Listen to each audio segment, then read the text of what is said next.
তাফসীর মাহফিল CHP।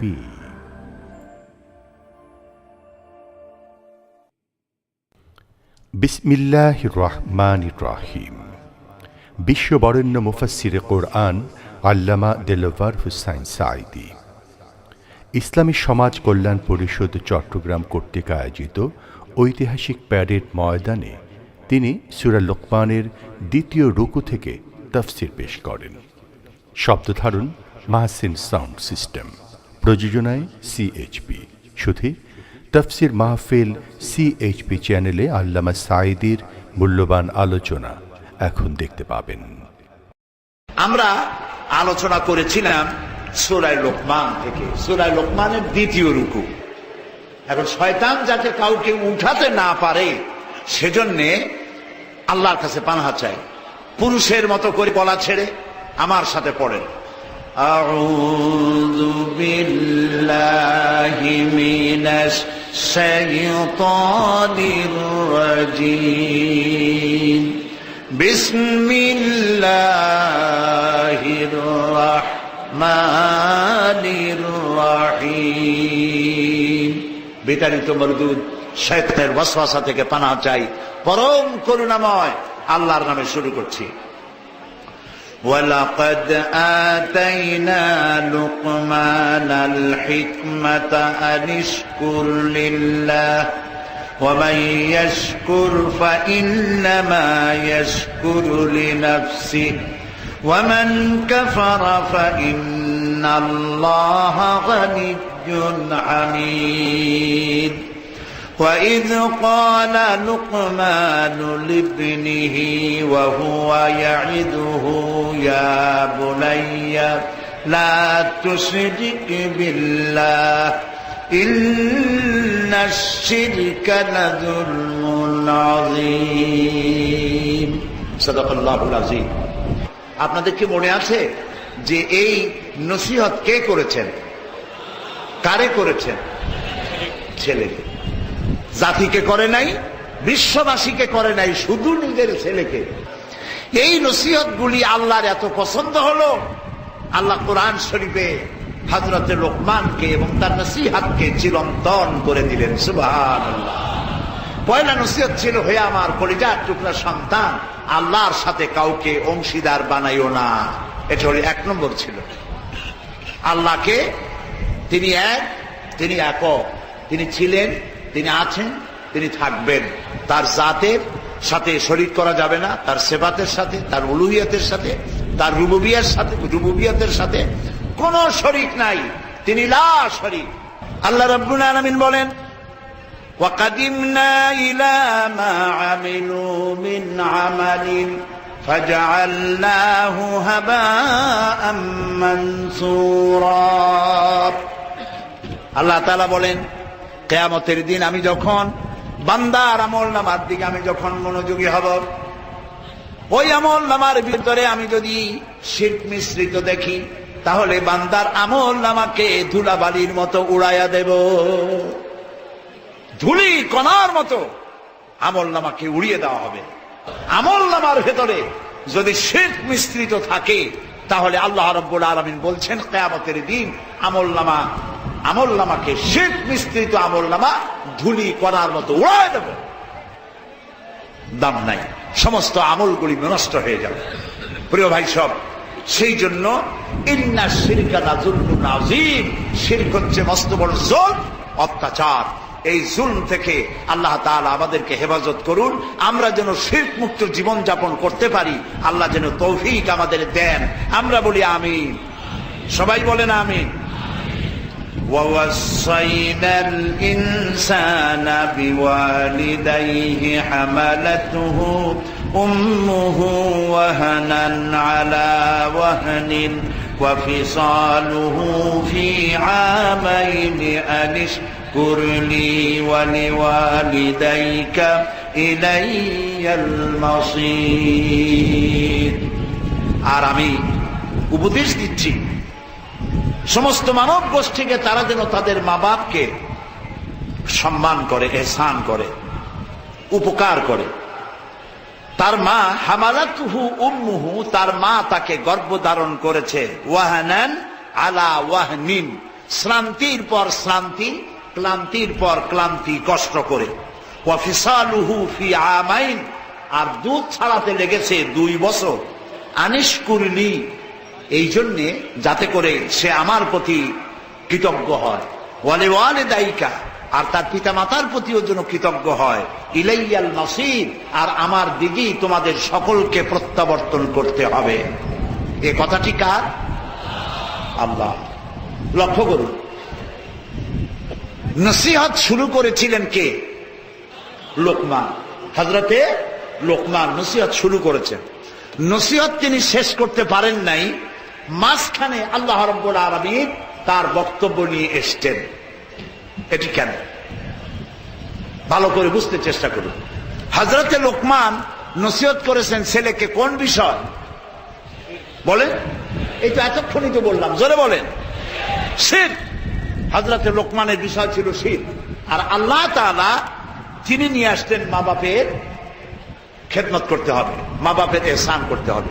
এই দুটো বিষয়ের সাথে সম্পৃক্ততা কি, কানেকশনটা কি, তাতবিকটা কি, একটার সাথে আরেকটার সম্পর্ক কি, কোথায় শিরক আর কোথায় মা বাপের সেবা। আর হযরত লোকমান কিন্তু কথা শেষ করেন নাই, বক্তব্য শেষ করেন নাই, আল্লাহ মাঝখানে ঢুকে পড়েছেন। কারণটা কি? কারণ হলো আল্লাহ রাব্বুল আলামিন খুশি হয়েছেন হযরতে লোকমান তার সন্তানকে জীবনের প্রথমেই তাকে আল্লাহ রাব্বুল আলামিনের সঙ্গে পরিচয় করায় দিতেছেন। ও আমার ছেলে শোনো, আল্লাহ রাব্বুল আলামিন এক এবং একক, তার সাথে কাউকে শরীক করা যাবে না। রাব্বুল আলামিন খুশি হয়ে গেলেন। তিনি যেন বলতে চাইলেন, লোকমান তুমি তোমার সন্তানকে যখন আমার তাওহীদের সাথে পরিচয় করাইয়া দিলা, এবার আমার দায়িত্ব হলো সন্তানকে তার মা বাবার সাথে পরিচয় করাইয়া দেওয়া। এবার আমি পরিচয় করাচ্ছি সন্তানের সাথে বাপের সম্পর্ক কি, মায়ের সম্পর্ক কি। আল্লাহ তাআলা বলেন, আমি দুনিয়ার সব মানুষকে ওসিয়ত করেছি। নসিহত আর ওসিয়ত শব্দ দুটো কি এক? কাছাকাছি, অর্থের দিক দিয়ে কাছাকাছি। ওসিয়ত মানে, নসিহত মানে উপদেশ, ওসিয়ত মানেও উপদেশ, তবে নসিহত মানে শুধু উপদেশ আর ওসিয়ত মানে বিশেষ উপদেশ। আল্লাহ তাআলা বলছেন, আমি বিশেষভাবে ওসিয়ত করছি মুসলমানদের না, ইনসান, যাদের নাম মানুষ, গোটা মানব মণ্ডলীকে আমি উপদেশ দিচ্ছি। কে বলছেন? আল্লাহ তাআলা বলছেন যেন তারা তাদের পিতা মাতার প্রতি কৃতজ্ঞ হয়। কারণ হামালাতুহু উম্মুহু ওয়াহানান আলা ওয়াহনিন, ক্লান্তির পর ক্লান্তি, শ্রান্তির পর শ্রান্তি। তার মানে কি? তার মানে হলো মায়ের প্রতি নজর করো। তোমার মা যখন তোমাকে গর্ভধারণ করেছিলেন অত্যন্ত কষ্ট করেছেন, গর্ভধারণে কষ্ট হয়েছে, আবার ডেলিভারি যখন করেছেন তখনও তার কষ্ট হয়েছে। মায়ের পেটে যখন বাচ্চা আসে তার স্বাভাবিক অবস্থার পরিবর্তন হয়ে যায়। পেটে ক্ষুধা আছে, মুখে রুচি নাই, মাথা ঘুরাতে থাকে, স্বাভাবিক অবস্থার পরিবর্তন এসে যায়। ভালো করে খেতে পারে না, ঘুমাতে পারে না, পেটের ভিতরে সন্তান নড়াচড়া করে, ঘুমাইতে পারে না, ক্ষুধা লাগা সত্ত্বেও খাইতে পারে না। নবীজি বলেছেন, মায়ের পেটের ভিতরে সন্তান থাকার কারণে মা যে খেতে পারে না, এই জন্য গর্ভে সন্তান থাকাকালীন সময় রোজা রাখলে যে সওয়াব হতো, আল্লাহ রাব্বুল আলামিন গর্ভবতী মার আমল নামায় সেই সওয়াব দিয়ে দেন। পেটে সন্তান থাকার কারণে মা যে ঘুমাতে পারলো না, রাতের বেলায় পেটের সন্তান হাঁটু দিয়ে গুঁতা দিয়েছে, মাথা দিয়ে গুঁতা দিয়েছে, মা ঘুমাতে পারছে না। সারা রাত জেগে জেগে ইবাদত করলে যে সওয়াব হতো, নবীজি বলেন আল্লাহ রাব্বুল আলামিন মায়ের আমলনামায় সেই ইবাদতের সওয়াব দিয়ে দেন। পেটে রাখছে কষ্ট করে, ডেলিভারিও করেছে কষ্ট করে। আল্লাহ রাব্বুল আলামিন বলেন, এরপরে দুধ, বুকের দুধ খাওয়াইছে, 2 বছর দুধ ছাড়াতে সময় লাগলো। দুধ খাওয়াইছে তোমাকে, মুখের ভাষা ছিল না, বাচ্চার মুখে কান্না ছাড়া ভাষা নাই। আমরা কথা বলতে পারতাম, ভাষা নাই। পেশাবের মধ্যে, পায়খানার মধ্যে, পৌষ মাসের শীতের রাতে, এখন না কি জানি নেপি নাকি হয়েছে, নেপকিন বলে, এই যে বাচ্চাদের নির্মাংসে লাগায় রাখে পেশাব পায়খানা চুষে রাখবার জন্য, ওটা তো আগে ছিল না, এখন কিছুটা সুবিধা হয়েছে, তাও তো ভেজা থাকে।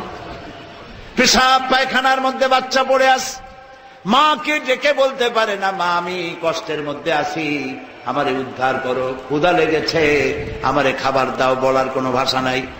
বাচ্চা কান্দে, মায়ের কলিজার ভেতরে বাচ্চার কান্নার আওয়াজের সাথে এমন কানেকশন আল্লাহ জুড়ে দেন, বাচ্চার কান্না যখন মা শুনতে পায়, হাজারো কাজ ফেলে রেখে মা দৌড়ে গিয়ে সন্তানকে বুকে করে দুধ মুখে পুরে দেয়, কান্না মুখে শত চুমা দিয়া হাসি ফুটায়। আল্লাহ রাব্বুল আলামিন বলেন, খবরদার এই মাকে কোনো সময় ভুলে যেও না, মায়ের জন্য দোয়া করো।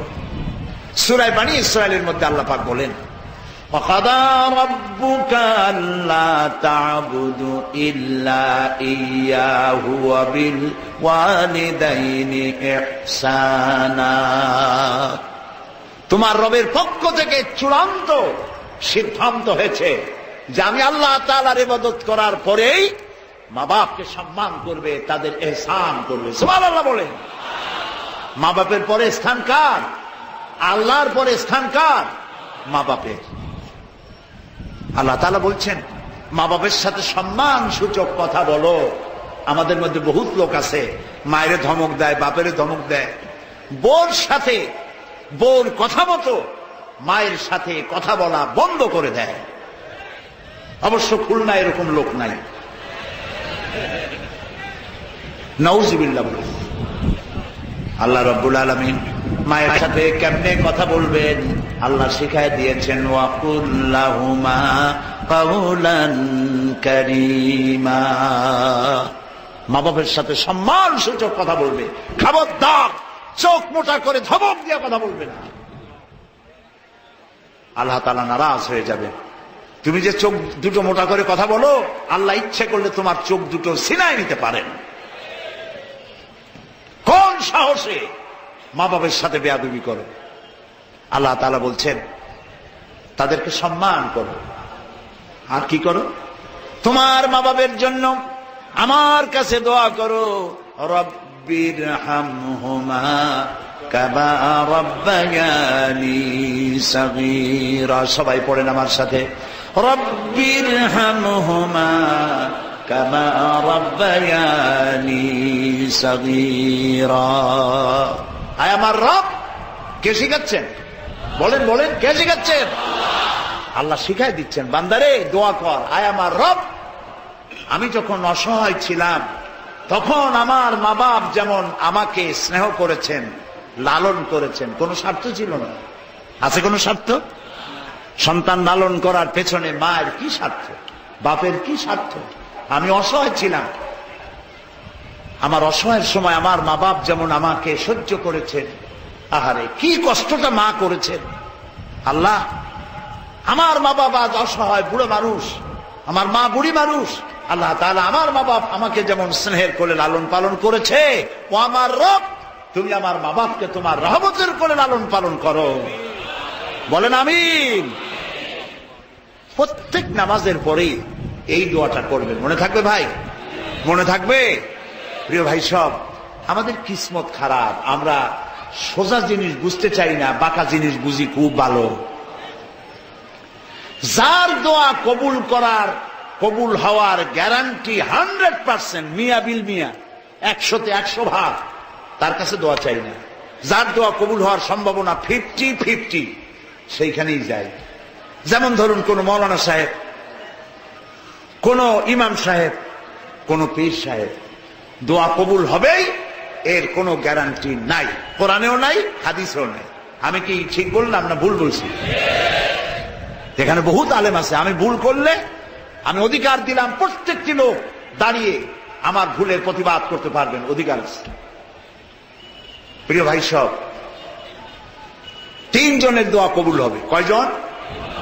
আল্লাহর নবী বলেছেন তিনজনের দোয়া কবুল হবে। মুসাফির যদি দোয়া করে কবুল হয়ে যাবে, মাজলুম ব্যক্তি, অত্যাচারিত ব্যক্তি যদি দোয়া করেন দোয়া কবুল হয়ে যাবে। আর মা বাপ যদি সন্তানের জন্য দোয়া করে আল্লাহর দরবারে অবশ্যই কবুল হবে। মা বাপ দোয়া করলে অবশ্যই কবুল হবে বলেছেন বিশ্বনবী মুহাম্মদ রাসূলুল্লাহ সাল্লাল্লাহু আলাইহি ওয়াসাল্লাম। সেই মা বাপের খেদমত করি না, কোন জায়গা দিয়ে কোন হুজুর আসলো, বাড়ির পাকা বেলটা ডালটা চালটাটা হুজুরের খেদমতে হাজির করে দিল। আহারে কপাল, আহারে কপাল, মুরগিটা সব দিয়ে আসলাম। হ্যাঁ দেন, আপনি আপনার পীর সাহেবরে দিবেন, আমি কেন বাধা দেব? আমার পয়সা তো খরচ হচ্ছে না, আপনি দেন। কিন্তু আমার বক্তব্য, আপনার হুজুরে দেওয়ার আগে আপনার কাছে তো বড় পীর আপনার মা বাপ, মা বাপকে আগে খুশি করুন।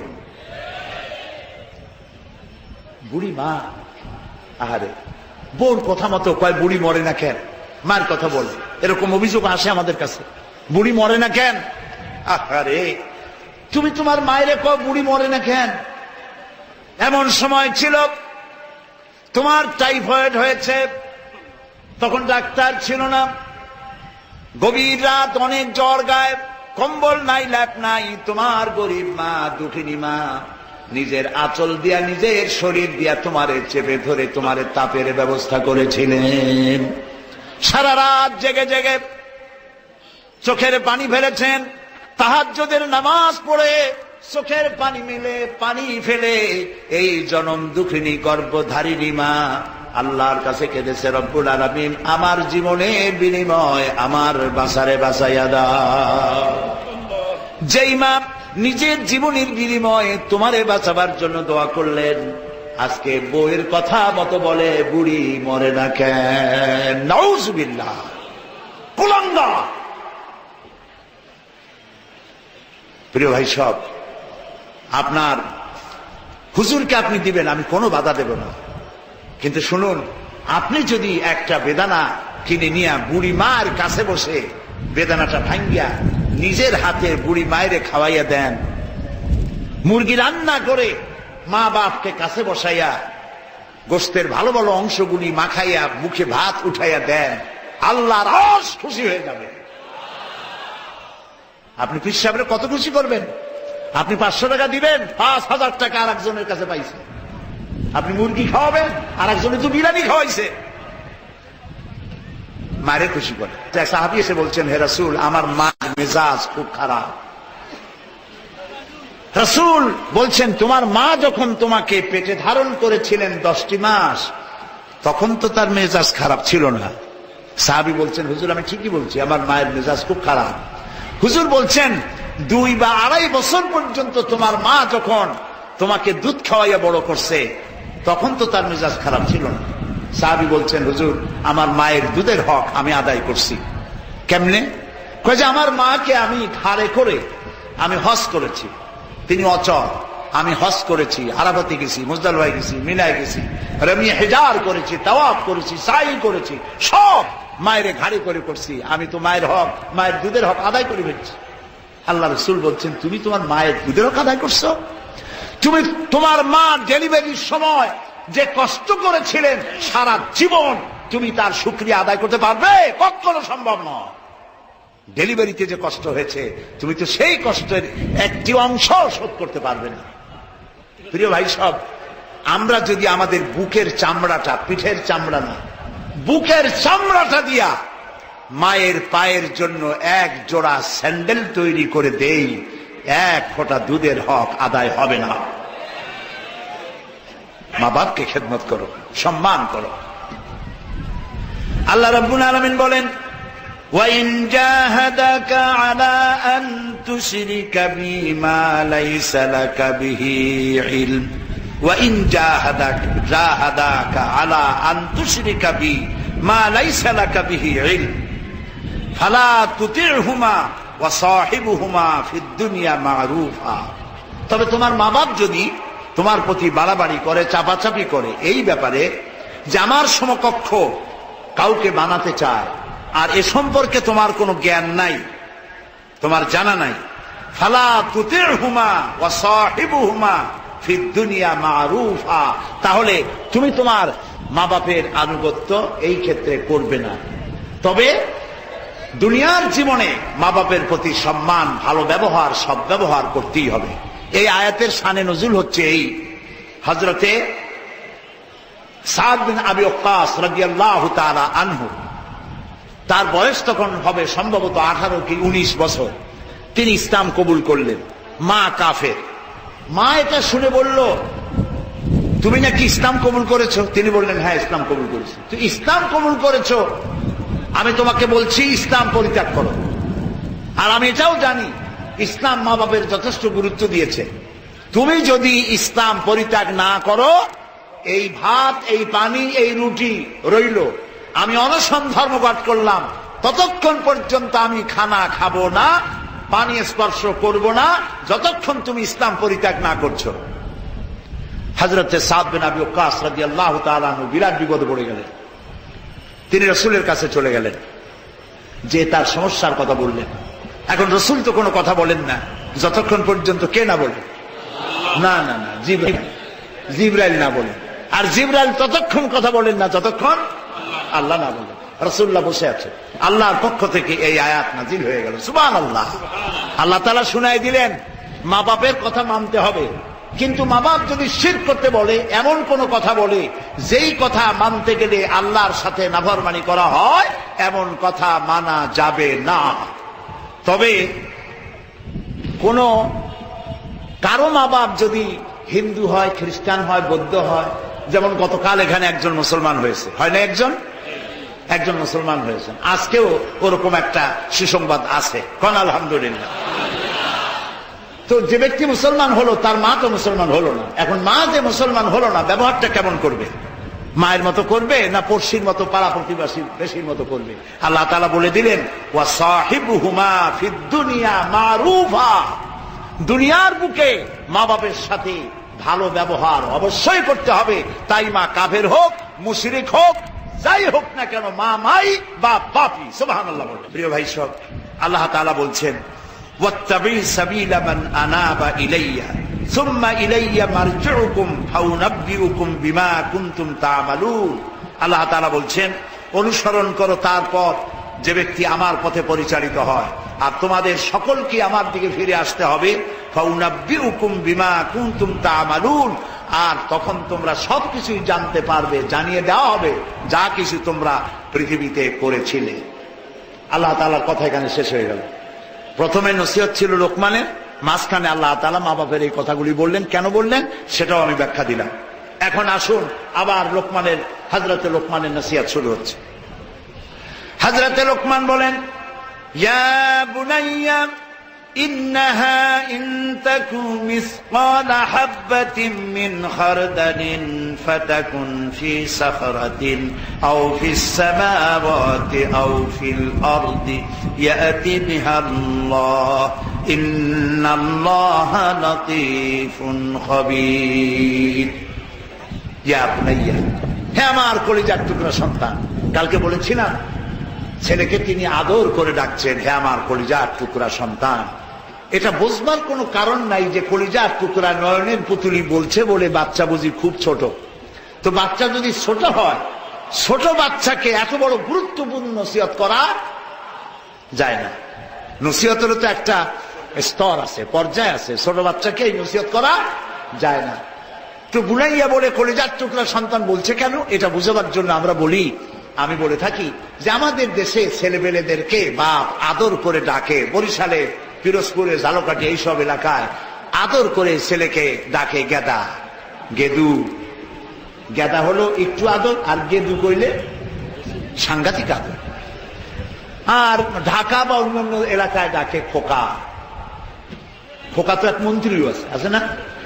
নাম শোনা যায় খোকা, অথচ সে মন্ত্রী। আমার দেশে ছিল একজন শিশু, বলতো মাননীয় শিশু মন্ত্রী। আসলে শিশু না, শিশু হলো ডাক নাম। এখন একজন বলছে, এই খোকা, গেদা, ওই তাড়াতাড়ি করে চা নিয়ে আয়, মেহমান আসছে, মিষ্টি আন। মেহমান মনে করে যে গেদা কত ছোট গেদার লাই যায়। কাছে যখন আসলো দেখা গেল শুধু গেদা না, কয়েক গেদার বাবাও বটে। হযরতে লোকমান তার কলিজার টুকরা সন্তানকে সম্বোধন করছেন, ইয়া বুনাইয়া, ও আমার কলিজার টুকরা সন্তান। প্রিয় ভাই সব, আমাদের চরিত্র ভিন্ন। ছেলে যদি পরীক্ষা ফেল করলো, বাপে আর কথাও কয় না, মায়েও আর কথা কয় না, ঠিক কিনা বলুন? এখন বাপ মা কথা বললো না, বাদ দেয় না সময় মতো। শেষ পর্যন্ত ছেলেটা ঘরে যখন জায়গা পাইল না, ওর নাম রাখছিল মন্টু, রাস্তায় খোঁজে বল্টু পাওয়া যায় করে।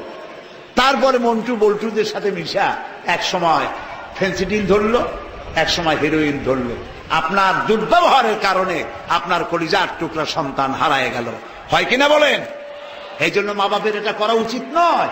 সন্তান যত খারাপ হোক, আপনি তাকে আদর করবেন। সন্তানটারে কাছে টেনে নিয়ে যদি ঘাড়ের উপরে, গলার উপরে, কপালে যদি চুমা খান, আব্বু বলে যদি ডাকেন, আস্তে আস্তে ছেলেটা আপনার পায়ের কাছে চলে আসবে, আসবে কিনা? এবং আল্লাহর সাহায্য কামনা করতে হবে। হযরত লোকমান সন্তানকে প্রিয় ডাকে সম্বোধন করে ডাকলেন, ইয়া বুনাইয়া, হে কলিজার টুকরা সন্তান, শোনো, ইন্নাহা ইনতাকু মিসকালা হাববাতিন মিন খারদালিন, যদি একটি সরিষার দানার মতো কোন জিনিস, ফাতাকুন ফি সাখরাতিন, যদি তা মরুভূমিতে কোথাও হারিয়ে যায়, আও ফিস সামাওয়াতি, অথবা তা যদি মহাশূন্যে গ্রহ অভ্যন্তরে কোথাও যদি হারিয়ে যায়, আও ফিল আরদ, অথবা জমিনের অতল তলদেশে কোথাও যদি তা হারিয়ে যায়, ইয়াতি বিহাল্লাহ, আল্লাহ তা কিয়ামতে উপস্থিত করবেন। ইন্নাল্লাহা লতীফুন খাবীর, আর আল্লাহ হচ্ছেন অত্যন্ত সূক্ষ্মদর্শী। সুবহানাল্লাহ। ছেলেরে কি বুঝাইলো? কত বড় নসিহত! ও ছেলে, আপনারা কি শুনতেছেন? কিসের দানা কন? সরিষার দানা। সরিষার দানার মতো, শোনেন আবার, সরিষার দানার মতো ক্ষুদ্র, ক্ষুদ্রাতি ক্ষুদ্র একটি জিনিস যদি হারিয়ে যায় মহাসাগরে, হারিয়ে যায় মরুভূমিতে, হারিয়ে যায় গ্রহের অভ্যন্তরে, আল্লাহ তাআলা বলছেন আমি তা উপস্থিত করব কিয়ামতের মাঠে। সরিষা পরিমাণ জিনিস যদি আল্লাহ কিয়ামতে উঠান, তাহলে আপনি আর আমি যে সব পাপের কাম করছি, আল্লাহ তা উঠাইতে পারবে না? জোরে বলেন, পারবে না? এই কথাটি বুঝাবার জন্য আল্লাহ তাআলা হযরত লোকমানের কথা পছন্দ করেছেন, যে লোকমান কি সুন্দর করে বুঝাইলো। সুবহানাল্লাহ বলেন।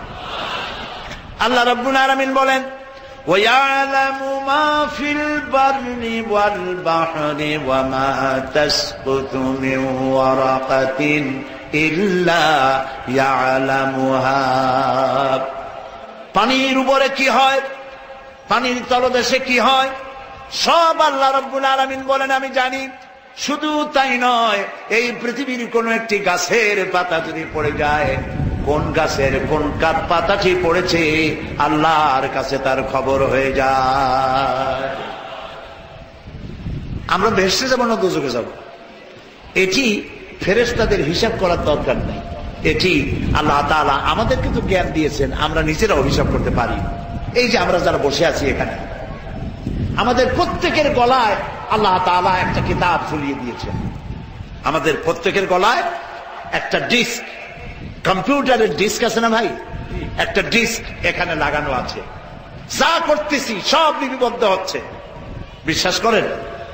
বিশ্বাস করেন?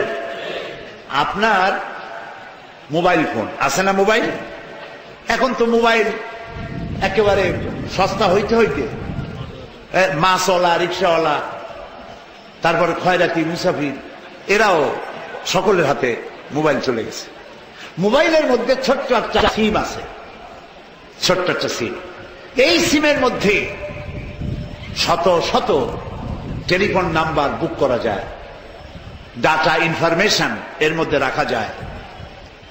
কত কিছু যে মোবাইলের মধ্যে ঢুকাইছে, মানে খালি গরু হালের পাওয়া যাবে না, সবের মধ্যে পাওয়া যায় বলতে গেলে।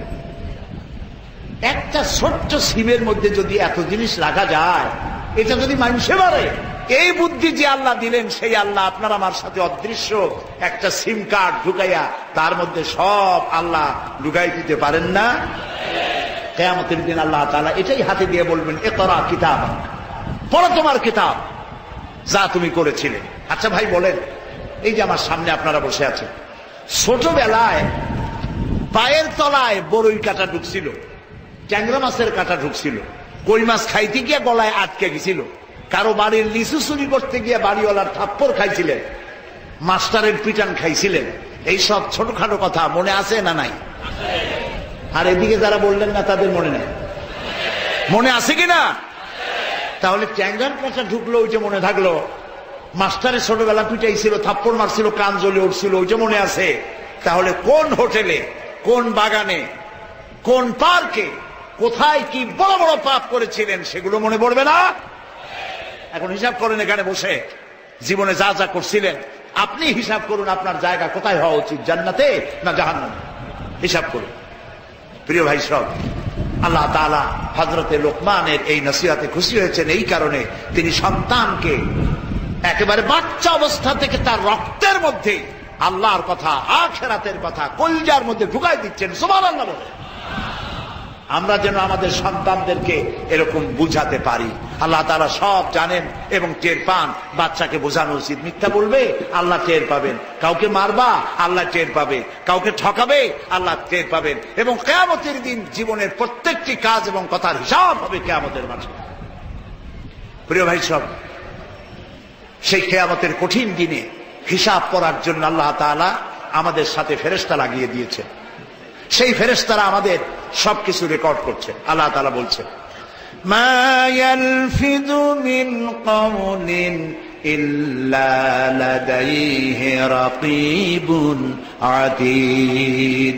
মানুষ এমন কোন কথা বলে না যেই কথা আমার ফেরেশতারা রেকর্ড করে না রাখে, সব লিপিবদ্ধ হয়ে যায়। আল্লাহুম্মা আমিন।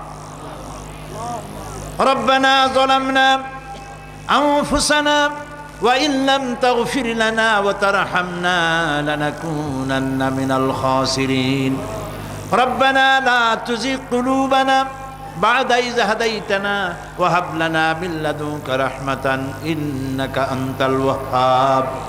হে আল্লাহ তাআলা, লাখো জনতা আজকের এই প্রথম দিনেই আল্লাহ তাআলা কোরআনের এই মাহফিলে দীর্ঘক্ষণ ধরে তোমার কোরআনের কথা শুনে তোমার দরবারে হাত তুলেছি। দয়া করে মেহেরবানি করে আমাদের জিন্দেগির গুনাহ খাতাকে মাফ করে দাও। আমাদের মা বাপ মুরব্বিয়ান যারা কবরে চলে গেছে, আল্লাহ তাআলা কবরগুলিকে জান্নাতের টুকরায় পরিণত করে দাও।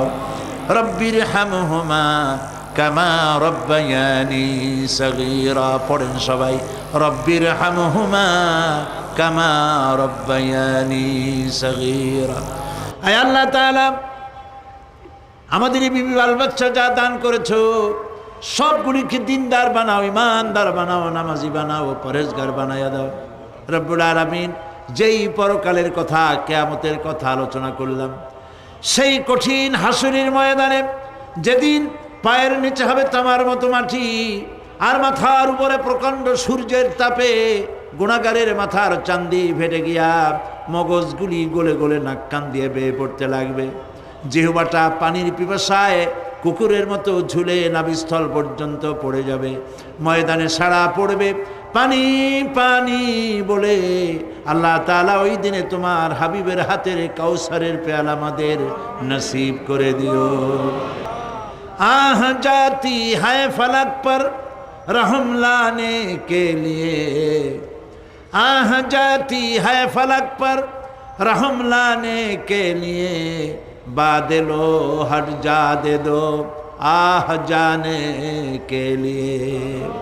रहम कर अपना ना आईने करम को भूल जा, रहम कर अपना ना आईने करम को भूल जा। हम तुझे भूले हैं लेकिन तू न हमको भूल जा। রব্বুল আলামিন, মা বোনেরা কষ্ট করে মাহফিলে এসেছেন, আল্লাহ তাআলা মা বোনদেরকে এমন আমল করার তৌফিক দাও যাতে করে কিয়ামতের দিন হযরত আয়েশা, হযরত খাদিজার সঙ্গে হাসর নসিব হয়ে যায়। রব্বুল আলামিন, এই মাহফিল বাকি 4 দিন তোমার কুদরতি নিজাম দিয়ে আল্লাহ তুমি পরিচালিত করে দিও। সারা বাংলাদেশের মানুষ বিভিন্ন জায়গা থেকে এই মাহফিল আসে। আল্লাহ তাআলা প্রতিবেশী দেশ থেকে আসে, যারা প্লেনে আসেন অথবা গাড়িতে আসেন, পায়ে হেঁটে আসেন, যিনি যেভাবে আসেন আল্লাহ তাআলা যাতায়াতকে তুমি আসান করে দিও, বিপদ মুক্ত করে দিও আল্লাহ, দুর্ঘটনা মুক্ত করে দিও। যারা বাড়ি ছেড়ে তোমার কথা শুনতে আসে আল্লাহ, বাড়িগুলি ধন সম্পদগুলি তুমি হেফাজত করো রব্বুল আলামিন। তুমি আমাদের দিলের মধ্যে তোমার মহব্বত পয়দা করে দাও আল্লাহ, পরকালের ভয় পয়দা করে দাও, আখিরাতের জবাবদেহিতার অনুভূতি সৃষ্টি করে দাও আল্লাহ তাআলা। তুমি আমাদের দেশটাকে কবুল করো আল্লাহ তাআলা, তুমি দয়া করে মেহেরবানি করে আমাদেরকে তোমার মকবুল বান্দাদের মধ্যে শামিল করে নাও। আল্লাহুম্মা জাআলনা মিনাত তাওয়াবিন ওয়াজআলনা মিনাল মুতাতাহহিরিন ওয়াজআলনা মিন ইবাদিকাস সালিহিন ওয়াজআলনা মিনাল্লাযীনা লা খাউফুন আলাইহিম ওয়া লা হুম ইয়াহজানুন। রব্বানা তাকাব্বাল মিন্না ইন্নাকা আনতাস সামিউল আলিম ওয়া তুব আলাইনা ইন্নাকা আনতাত তাওয়াবুর রহিম। সুবহানা রাব্বিকা রাব্বিল ইজ্জাতি আম্মা ইয়াসিফুন ওয়া সালামুন আলাল মুরসালিন ওয়ালহামদুলিল্লাহি রাব্বিল আলামিন। ওয়া জাআল আখিরা কালামিনা ইনদাল মাউত লা ইলাহা ইল্লাল্লাহু মুহাম্মাদুর রাসূলুল্লাহ। আসসালামু আলাইকুম ওয়া রাহমাতুল্লাহ।